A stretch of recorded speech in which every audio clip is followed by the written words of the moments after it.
lesson 34. We continue reading about the philosophy of the Kleshas according to Patanjali, chapter 2, Sutra 9. Abhinivesha is the strong desire for life, which dominates even the learned or the wise. Patanjali is doing something very interesting here. He introduces the last of the Kleshas, which is the fear or fear of death, but he also shows his compassion. He doesn't want you to feel inferior. He doesn't want you to feel weak or bad because you are suffering from Kleshas in general and the paralyzing fear in particular. So he says, even the learned or the wise are suffering from fear. And that don't let anybody tell you otherwise. Don't let anybody tell you they are not dealing with anxieties, with fear and what have you. Because it's only natural. It's only natural. It is in fact an instinct. Fear is an instinct that helps the species to survive. The problem starts when we are not conscious of what is happening, when we're not conscious of how we are functioning, when we're not conscious of how fear is determining our decisions, our actions in life, or the lack of those, because we become stuck, because we become paralyzed as a result of fear. Fear has a very clear function, an important function. It warns us of danger. It warns us to pay attention to something potentially disastrous or harmful. But fear occurs many times, most of the times, with no good reason. And if we develop the ability to look at our fear as if it were a third person, we look at it from an objective point of view, we will develop the skill to quickly determine whether a fear has a purpose, is warranted, or whether it is something we can ignore in this case. And this is very important because most fears and anxieties are simply an instinct that is being triggered by something, but that then gives us the signal that there is a danger that is not there. And so it influences everybody's daily life, everybody, no exceptions, and it can just lead to avoiding important developments in life, important events, situations that might be important for us, like social situations or career developments, change of direction in life. Many people just prefer to stay put, prefer to stay in their comfort zone, their safety bubble, because they cannot deal with the instability in Muladhara Chakra, with the fear and anxiety that are bubbling up there, causing great instability. If you're able to rise above that and observe objectively, it gives you the power to go beyond it, to not stay put in your safety zone. You start seeing these situations as challenges. And challenges are not negative anymore, they're positive, because you know that they will lead to change, you know that they will lead to further development, further growth. So you start to look forward to them rather than trying to avoid them. So it will inherently change the way that you function.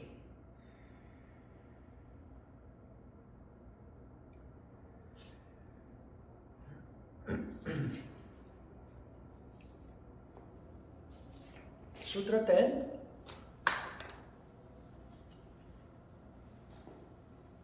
How are kleshas abolished? How do we deal with the kleshas to get rid of them? These, the subtle ones, can be reduced by resolving them backward into their origin.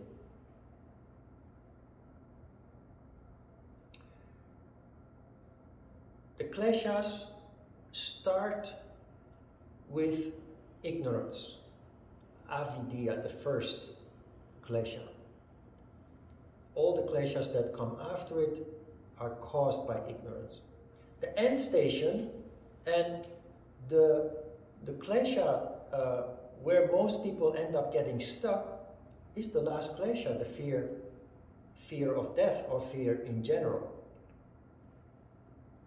When we started these discussions about the kleshas, we came across the example, the functioning of bully sergeant in the army who deals with recruits, helps them to overcome their fear by triggering anger in them.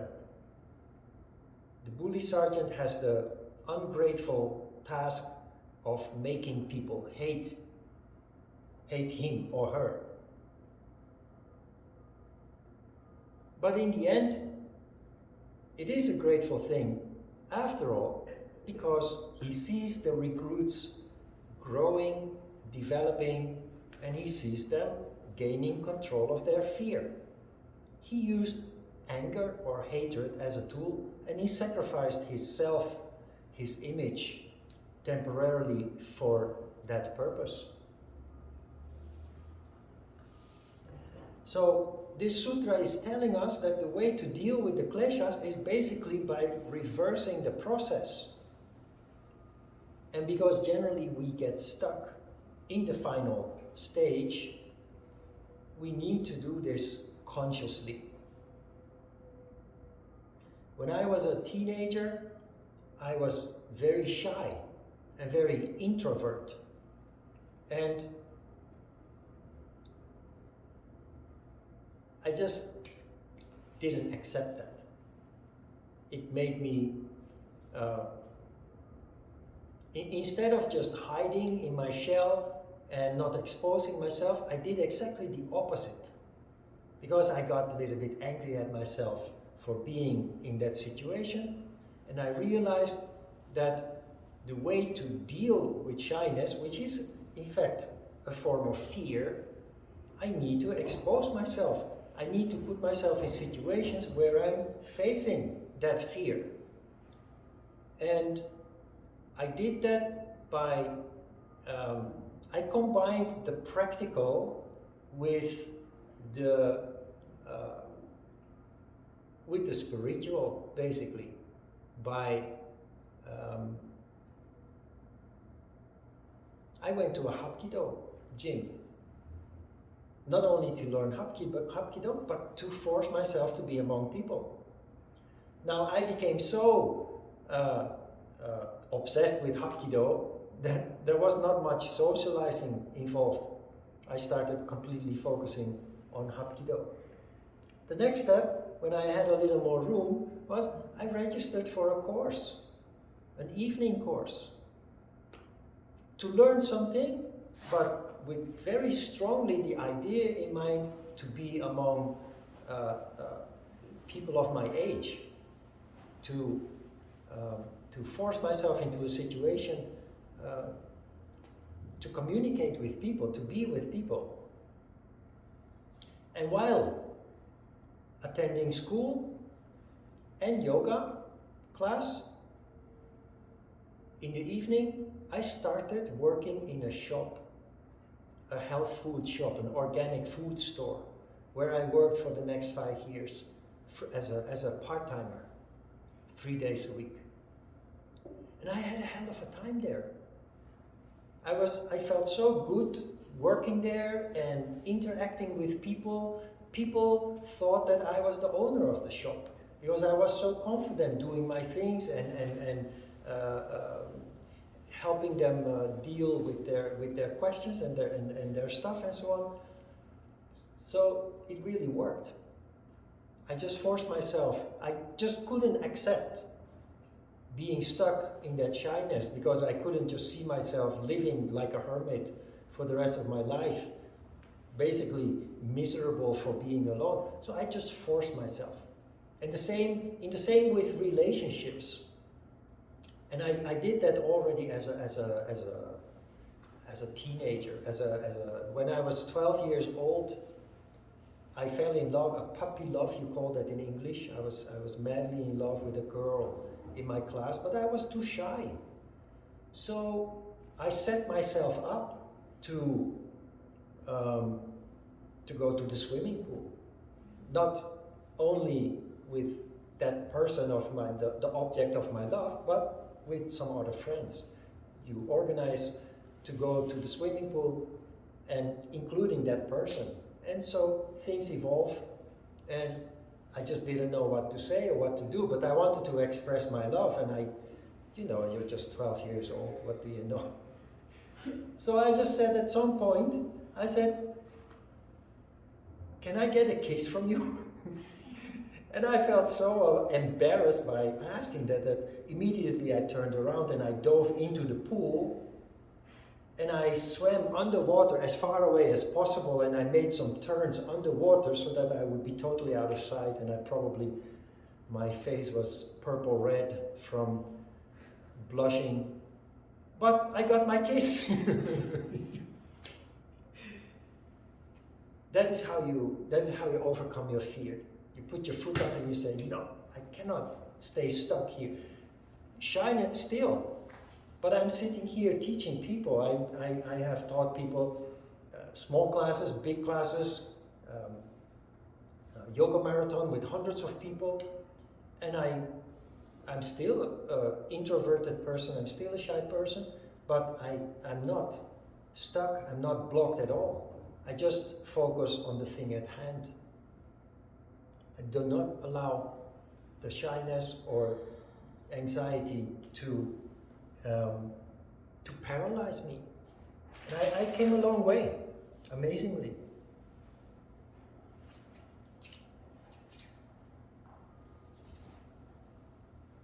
The process, as it is described, seems very step by step, but in reality, the process is more fluid and dynamic. And if you succeed to end the paralysis of the stage of fear, the rest is basically a matter of natural process. From fear, you go to anger in order to get out of your fear, but anger or hatred in itself is also not a good sentiment to carry around with you. So if you follow the step-by-step approach, you bring it back to attachment. So attachment means counting your blessings, developing a sense of appreciation for what you have achieved, with helping yourself out of your fear through generating anger. You then count your blessings, you practice contentment, you show self-appreciation as you would with other people who achieve wonderful things. In the case of the bully sergeant, you see that he uses humiliation, bullying in general, to trigger an anger response in the recruits so that they can overcome their fear and eventually become a well-trained, fearless warrior.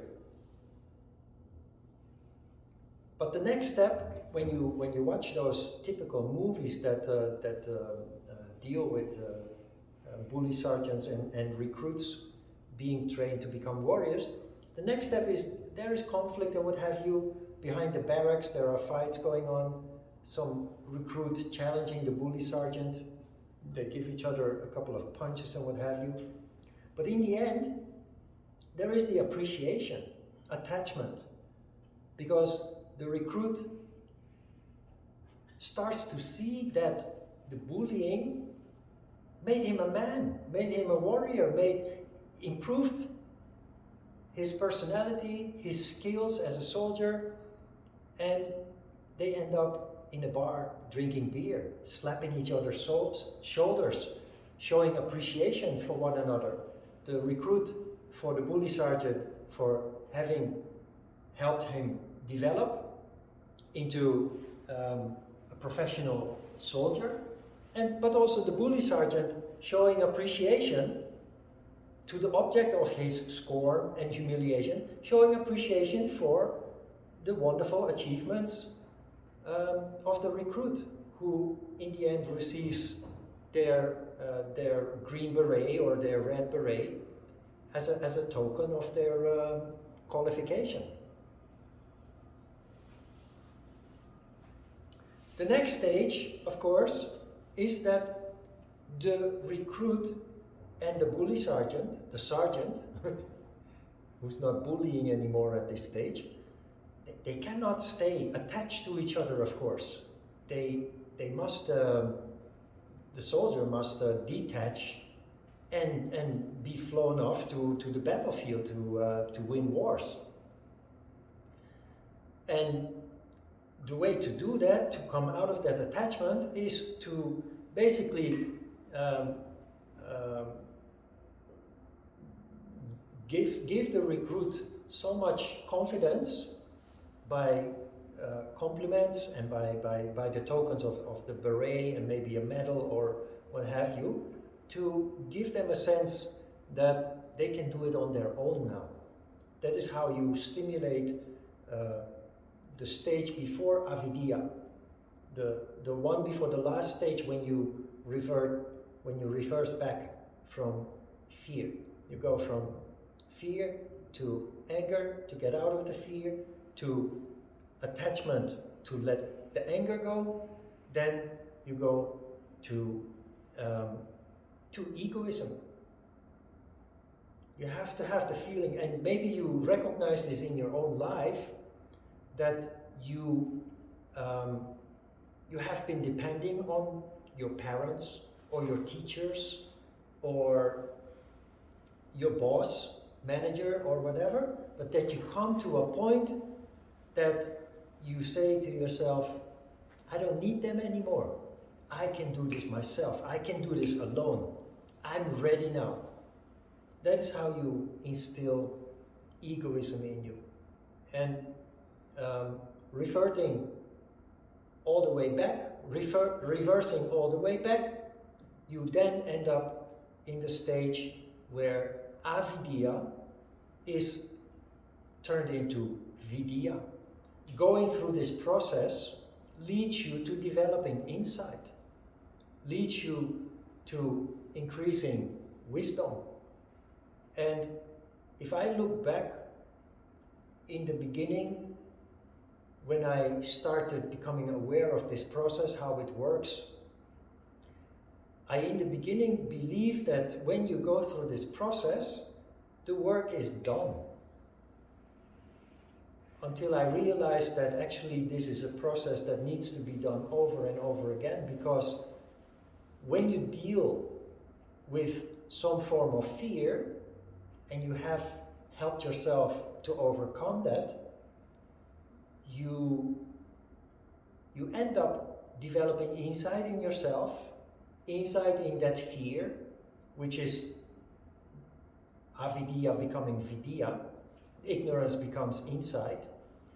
But then you realize there are many other situations in life that you're still ignorant about, and you realize, in the end you realize that it's basically a never-ending process. Of course you become more and more insightful, there are less and less surprises and secrets in life, but you will always, sooner or later you will always end up in a situation where you say, aha, that's something I was not aware of yet. And you find yourself in the same process again. With the good thing here is that it happens less and less frequent, and when it happens, you are much more skillful at dealing with the situation, at overcoming the situation. So while in the past it's a protracted process that you need to go through step by step and making mistakes and etc. After years of experience going through the process multiple times, you just become much more efficient going through the steps, because you recognize many of the obstacles that you bump into in the process, being much more capable and efficient, knowledgeable also in overcoming those obstacles.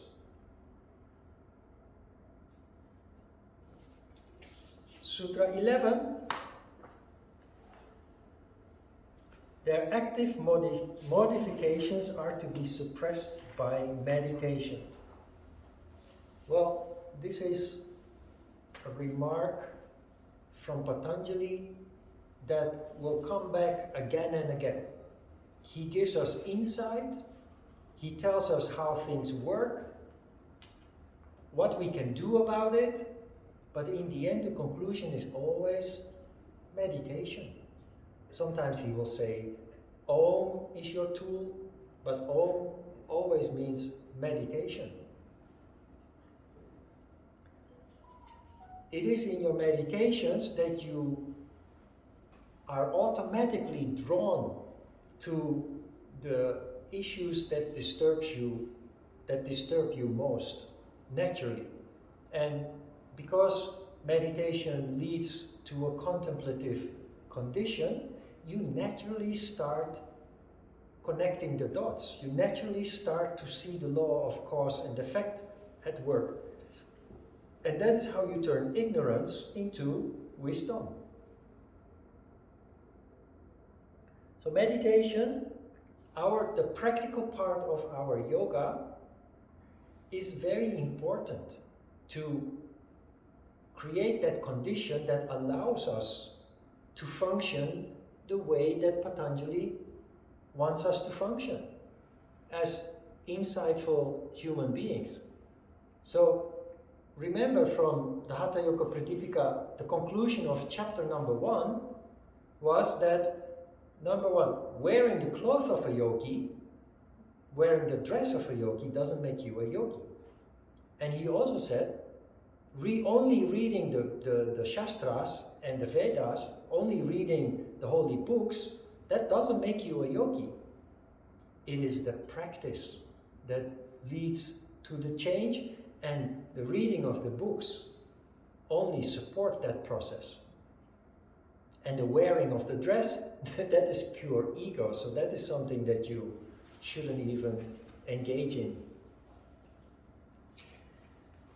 Violating various of the yamas and the niyamas.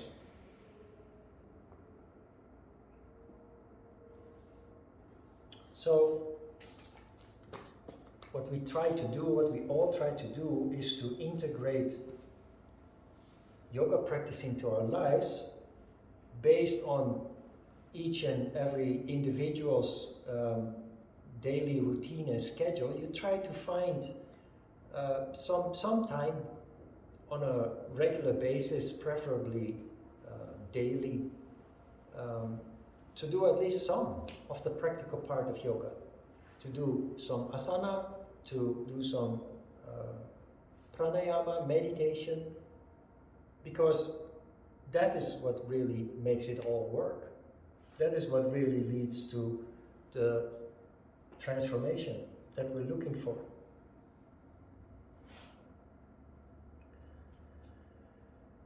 Why do we need to abolish the kleshas? Why do we need to go through this process, become aware, turn avidya into vidya, ignorance into knowledge? That is because kleshas will continue to happen again and again if we don't stop the vicious cycle. Remember that kleshas is misery that come onto our path because we attract it. We need to overcome ego in the first place, because when we experience misery, we have this natural human tendency to blame outside factors for our misery.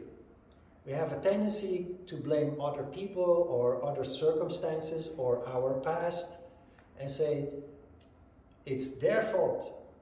But Patanjali is telling us, regardless of what other people do, regardless of what happened in the past, stop putting blame on other people or circumstances, situations, because you will just keep repeating the same mistake again and again. You will keep experiencing the same klesha or misery again and again.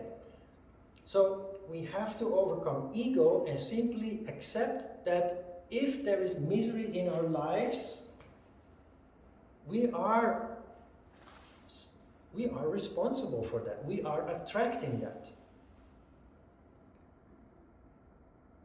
If we have a negative vibration, people will react in kind. Also, when we live in a huge city with millions of people, and if you go about your daily life, you come across other people who have their own vibration. And if there is a negative vibration crossing your path, it can trigger something in you that can cause you to behave in a way that leads to conflict, that leads to you feeling unhappy or angry or sad. And it is very important to become aware of that, so that you just do not allow that to happen. In the process, you learn why it happens. It's not those people, they are only triggering it, but it's something deep inside you. Because when another person comes across that person, they do not react in that way. They are not being triggered in the way that you are being triggered. So it's something inside you. And when you start becoming conscious of that, you learn what it is inside you, very often related to an experience in the past, that triggers that causes that whirl of energy, that negative whirl of energy to be triggered.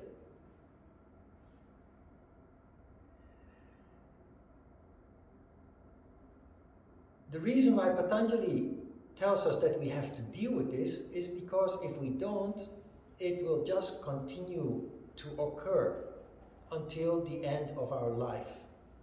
Because we are conditioned like that, we are wired like that, that emotion or that reaction or impulse every time will be triggered when the occasion arises, when we come across a situation or a person that triggers that. And it happens because we are ignorant. It happens because it is a subconscious process. We now make that conscious. We start to investigate. We turn our ignorance into insight, into wisdom, and we start to see the process. We start to see where the trigger is taking place. And with time, that will lead to the point that the same kind of situation or person with a certain vibration that normally triggers something in you, that doesn't trigger you anymore. And if it does happen, you immediately recognize it and you simply just don't let it happen. Even to the point that you learn to anticipate when something is about to trigger. It hasn't even happened yet, but you recognize it because you have developed insight. And then you can decide for yourself whether it is desirable, meaning that it is a positive manifestation, or whether you should avoid it overall by not even going there in the first place, allowing it to be triggered. You develop the power of anticipation. in many forms, in terms of danger, in terms of risk, but also here in terms of how a situation or a person can cause something in you that you just have chosen not to want to be triggered anymore.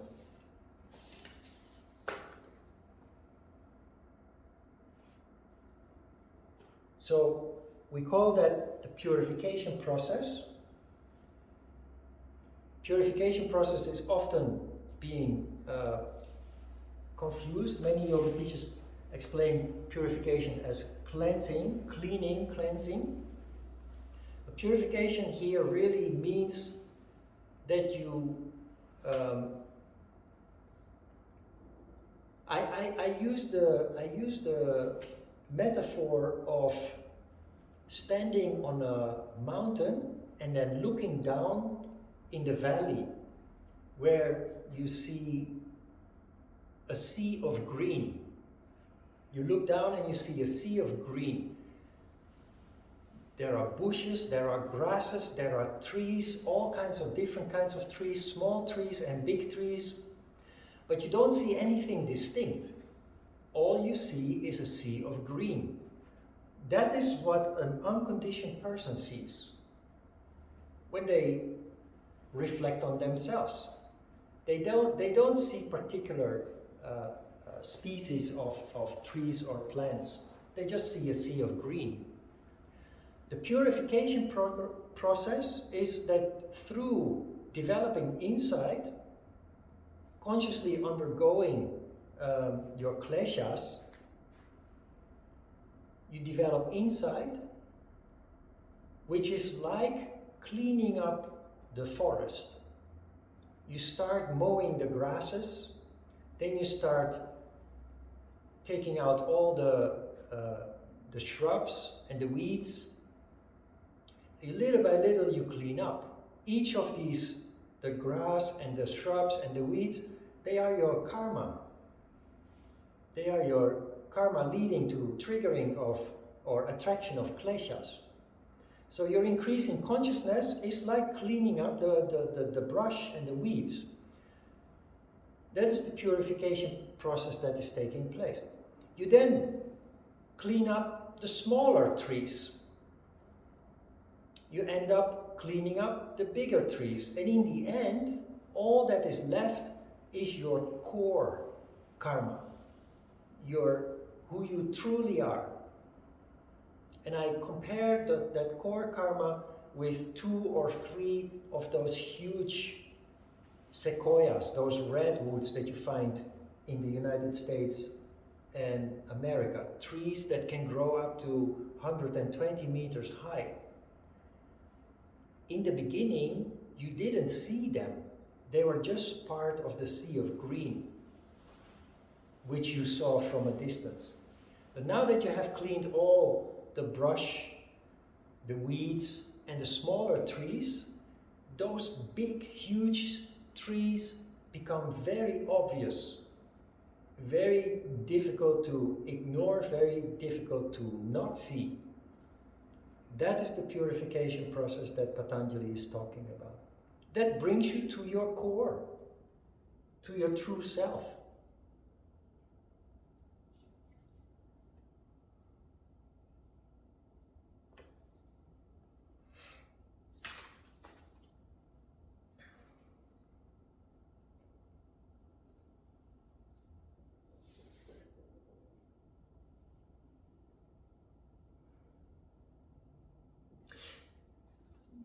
On a side note, on page 5, page 6,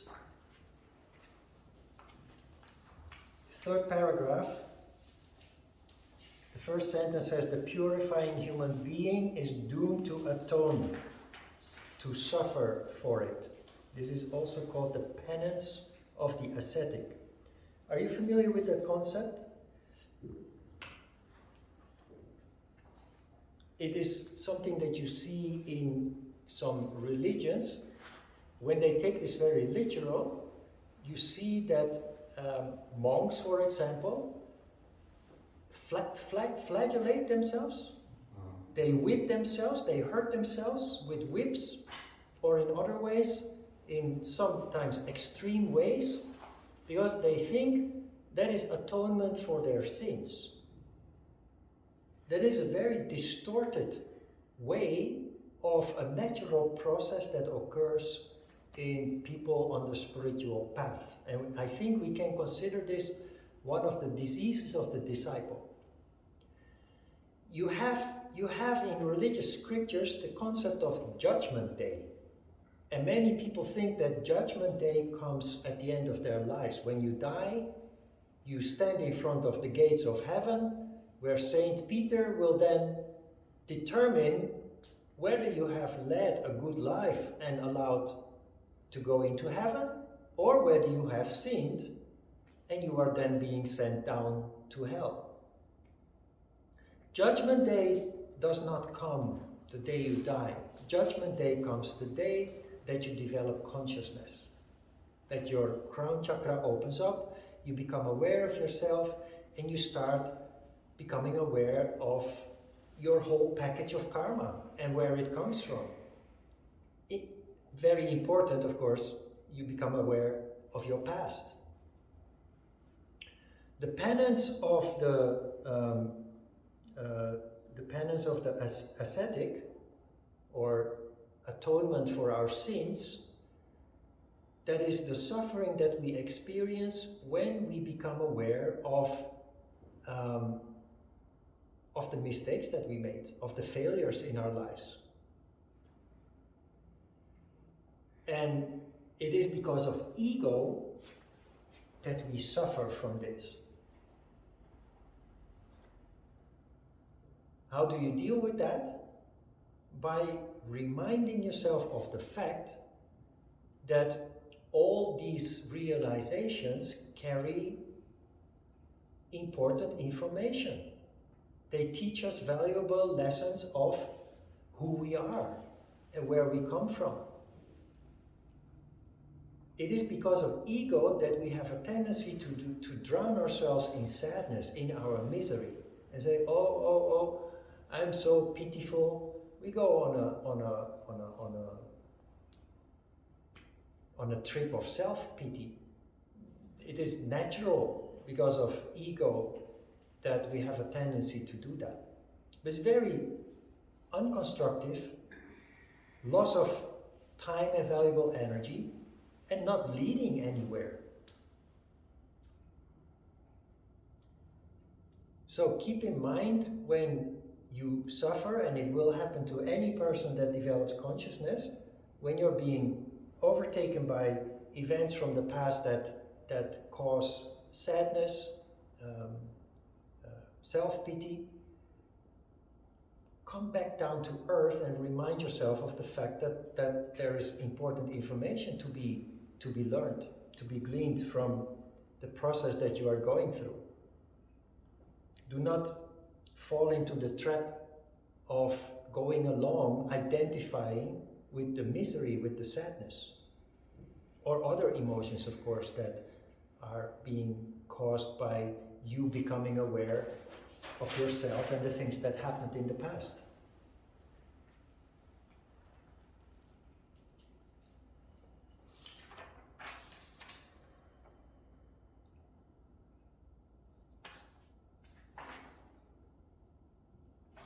That was the last sutra. I want to give you an example of a practical situation that I very clearly remember. In overcoming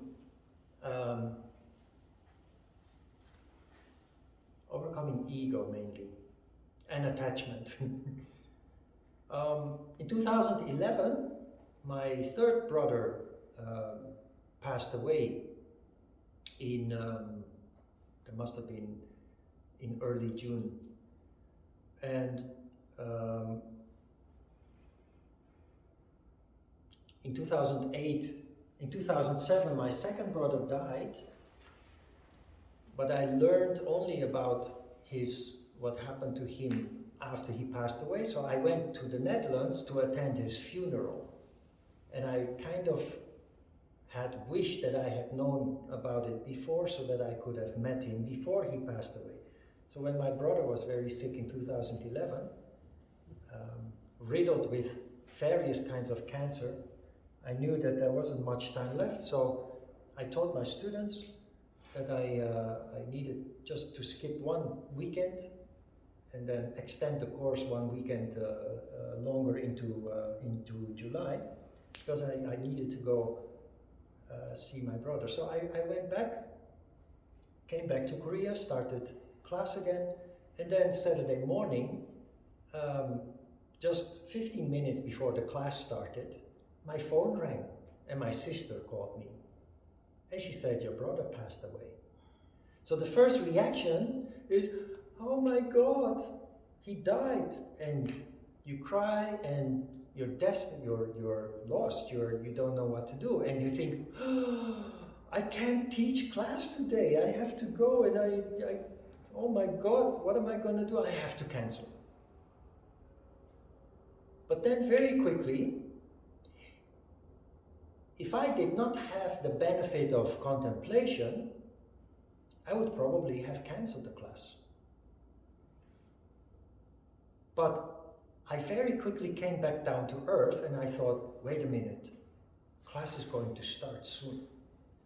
There are 20 people, most of them have already arrived, others are on their way, some come from far away. All of them will be affected. I have no right to do that. Then also I thought, in a moment of clarity, if I cancel class, then what am I going to do all day? Just sit here being miserable and sad? And I thought, no, I cannot. When you have that realization, that's exactly what we're talking about here. When you rationalize, when you look at it from above, you rationalize, you cannot be guided anymore by emotion. So I went there, I went to class and I started class, and it was very awkward the first 5 minutes. I was like a robot, I was just not inspired, of course, my energy, my mind was somewhere else. But instead of pretending, I just said, wait a minute, stop. This is not going anywhere. I first have to tell you something before we continue with the class. So I just explained that I had a phone call, that my brother had passed away, and that is the reason why the class was just starting off a bit awkward. And you know, it turned in one of the most inspired classes ever. I just had to get it off my chest, explain what happened, and basically the class became dedicated to him, to my brother. So just an indication of how you function when you become conscious, when you become aware. And you have to emphasize this approach. You have to be determined not to allow the 20 students that are waiting for you to be the victim of your trip of self-pity. There are examples of people. I know, I had a friend in the past who worked at a small hagwon, whose Wanjangnim, it wasn't even a direct family member, it was an aunt that passed away. And she just turned off her phone and didn't show up for 5 days. Because she was so sad and so pitiful, and everybody just had to suffer for her and acknowledge her sadness and misery. But people, because she was the owner, people need guidance, people have questions. They're just, because the students just continue to come to class, and the teachers just need, they can do most things they can do themselves, but there are things that just need to be done or decided by the owner of the school. And just after 5 days, just coming back and no apologies for the chaos that was created. On the contrary, demanding attention for their self-pity, for their sadness. That is the other side of the picture I'm trying to paint you here. Yeah, if you become more aware, more conscious, it's very easy to see what you will choose to do in a situation when you're hit by um, a bout of emotion, a surge of emotion, um, that you just take control. You use your consciousness, your ability to rationalize. Instead of drowning in that emotion, you say, but wait a minute. If I do like this, then what is the consequence of that? How will that affect the rest of the day and the people I'm dealing with, etc., etc. Then when you feel that, there's just no way that you can allow yourself to go on your emotional trip, your trip of self-pity. Good questions? Okay, let's have a short break.